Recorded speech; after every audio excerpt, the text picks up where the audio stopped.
Nice to meet you. Nice to meet you as well. Welcome in Mauritius. Merci beaucoup. Gavin, you work for Sky Sports and two famous members of the TV program Match of the Day have had a bad experience as football managers, Gary Neville and Thierry Henry. We are tempted to say that it's more easy to talk on TV than to be on the training ground, isn't it?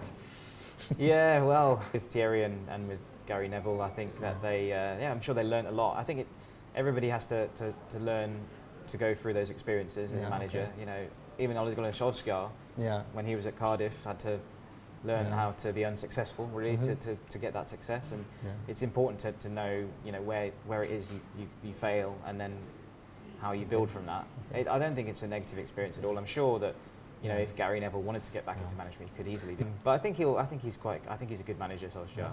I think clearly players like him, they get on with him. I think that he can have an effect from maybe his tactical acumen isn't as good as someone like, you know, a Mourinho or a more experienced manager perhaps, like a Guardiola, say. But he's got the ability to motivate players, and they want to play for him. And those Man United players are very good. So it's. Do you see him? I see him being successful, I think, these days. Sorry. Do you see him follow the footsteps of Sir Alex? Early stages, yeah. He's still really young, isn't he, in comparison? And Alex Ferguson had a very long career at Manchester United. I'll have to wait and see. I think we'll have to wait and see. Yeah, I don't know whether he'll still be there despite the success that they're having at the moment.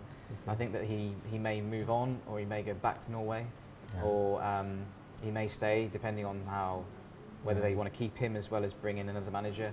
Many options at the moment, but I can see him being successful in the future. Yeah. According to the press, he will be judged on the two meetings against Paris Saint-Germain. How do you see those two games?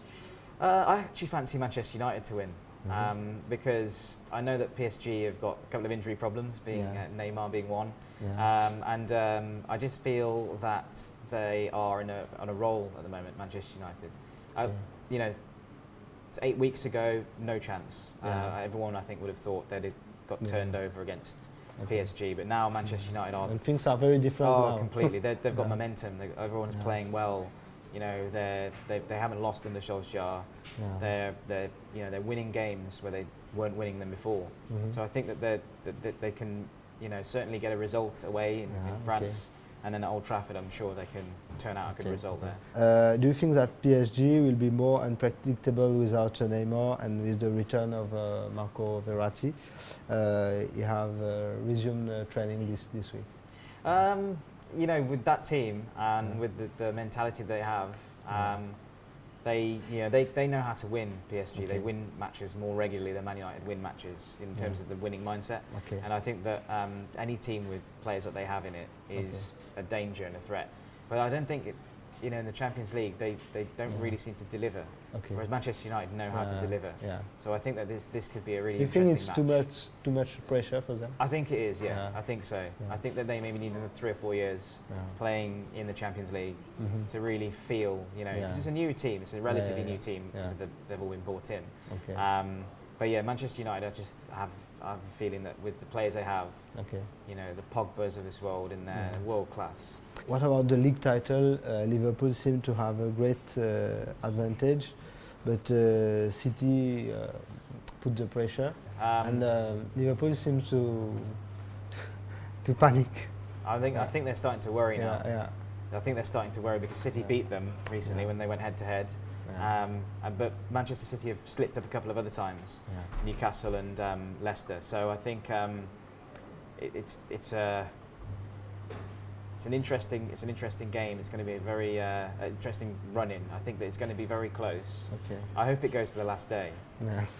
The worrying thing is for Liverpool is that they've been in a position before where they let a lead slip like that. And with Stevie G. I feel for him. I really feel for him. But they had a good team at that point, and they were looking like they were going to win the title. But it can all fall apart at the last minute, or Man City might fall apart towards the end. It's an interesting one. I think. What is your prediction for Mauritian people? I think Manchester City.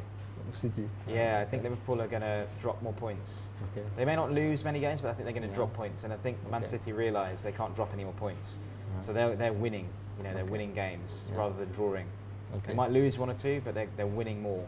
And I think Liverpool will drop points and will you know, defensively they're much better now defensively than they ever have been.